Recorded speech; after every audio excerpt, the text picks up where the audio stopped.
Alright, oli ku Yugi Update TV kusinzo bango tuliza mbakulisaayo nnyo obwakedde.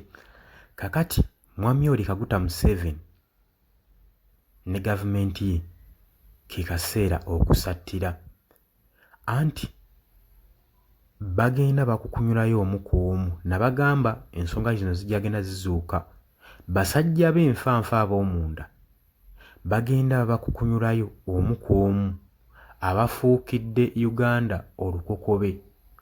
Nkigambibwa mbu bano be bamu ku nsonga lwaki eggwanga Uganda libonaabona.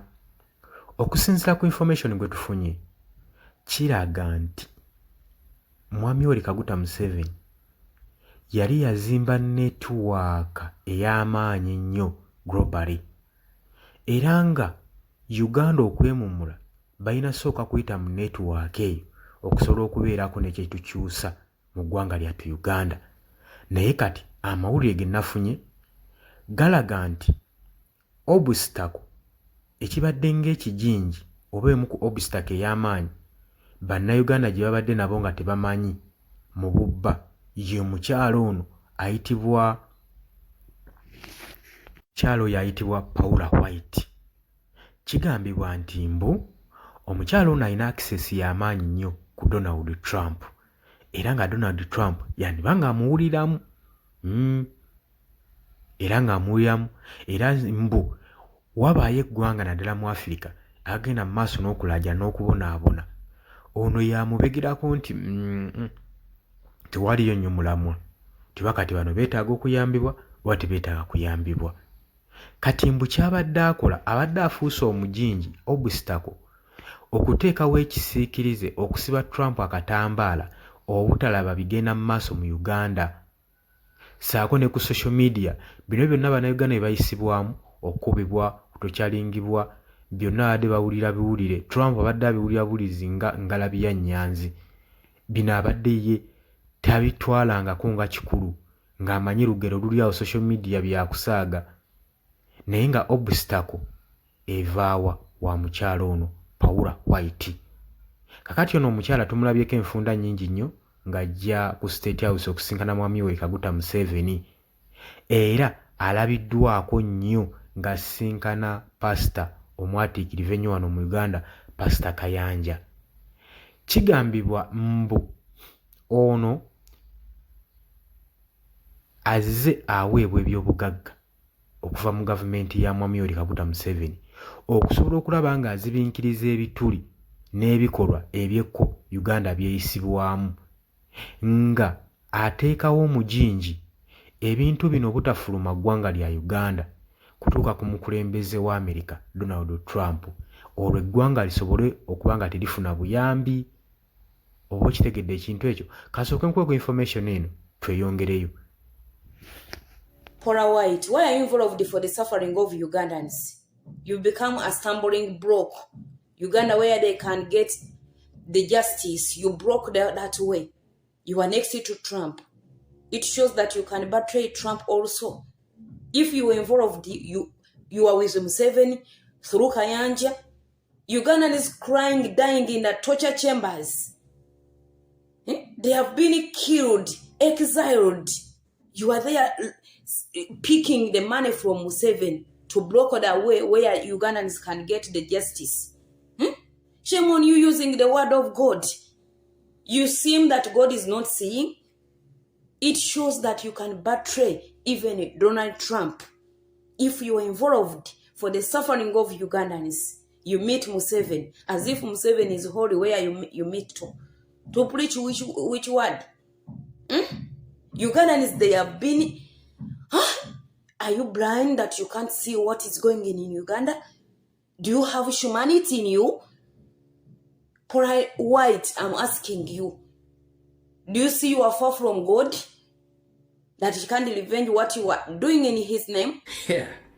Information yenfunye siji bananga akasajja kali kazimba network.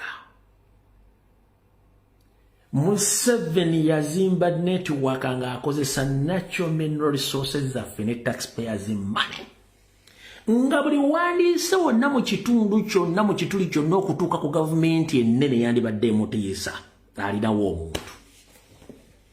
omusajja otaba kujja jjo kwogera gwe bayita Paula White tuba tetusobola kufuna access ku President Trump. Wabula bwe namazi omwami bamaze exposinga Paula White yakoze post information yamutuuseko olunaku lwa jjo era abaana bamulumbye ku Twitter. Njagala okwebaza mwenna abaana abakoze ekintu yono mukyala Paula White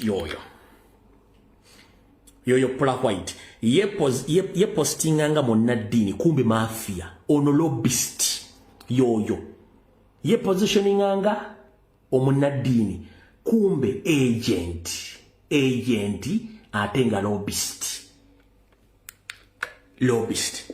kati nga ono Paula White yomu lobbyist wa Museveni nga via Pastor Kayanja owalubaga Miracle Center.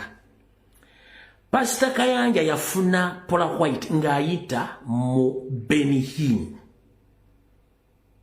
Era Paula White ono yajjako Uganda nasinkana Kayanja. Bwamusika ne batona badiscussinga issues. Okumanya Museveni tasitukira bantu. Paula White yagenda mu State House wantu wona Paula White yagenda wa Kayanja mu makagi. Kyasitula Museveni neji ne family okujja okusinkana Paula White ne batuula mu private meeting okumala almost 5 hours Museveni kyatakola ne badiscussinga engeri gye basobola okublockinga Nupu ne opposition n'abantu bonna basobola okutuukirira Donald Trump okuba nti afuna access ku information n'enfuga embi mu Uganda. Paula White yakwatira deal n'agitwalira Donald Trump n'abanga temulina kye musobola kukola oba kufuna kutuuka ku Donald Trump nga Kayanja waali nga Paula White waali awo. Kati mwe kye mulina okukola abaana ba Twitter n'abeekalakaasi n'abawandiisi mu America mulina kusooka kulumba Paula White.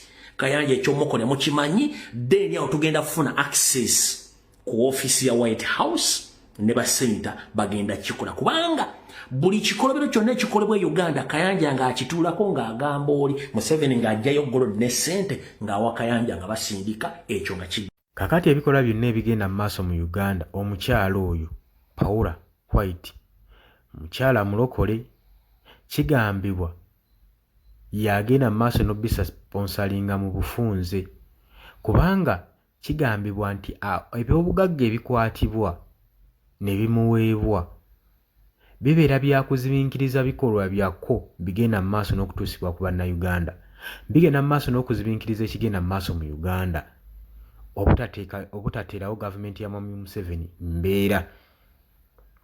Kati abaana kye bakoze balumbaganye Paula White ono ku social media era nga ne balabula Donald Trump obutagenda mu maaso na kwesembereza mukyalo ono gwe bayita Paula White olw'ensonga nti nno agenze mu maaso n'okufujjirira obumenyi bw'amateeka mu ggwanga lyattu Uganda akugamba babadde bamuwaayo ekyojja mu miro okubikkiriza ebikolwa ebyokko ebigenda mu maaso mu Uganda okutulugunya abaana okubatta okubakuba okubasiba buli kikolwa ky'omanyi ekibadde mu Uganda ekibadde mu campaign byonna omukyalo ono yazaabizibinkiriza era nga abakulembeze eri mu Amerika bamanyi nti akalulu ka Uganda katambudde bulungi nnyo campaign zatambula bulungi nnyo tebasuubira wadde kikyamu kigenda mu maaso. Kigambibwa abalina okutwala information ogituusa eri Donald Trump ono omukyala abadde abateekako ekizingi oba abadde akisiikiriza Donald Trump obutalaba bigenda mu maaso ku social media nga mu kyo kye bafa kyekiriwa okusobola okulaba nga eriiso lya Donald Trump terirengera bigenda mu maaso mu Uganda.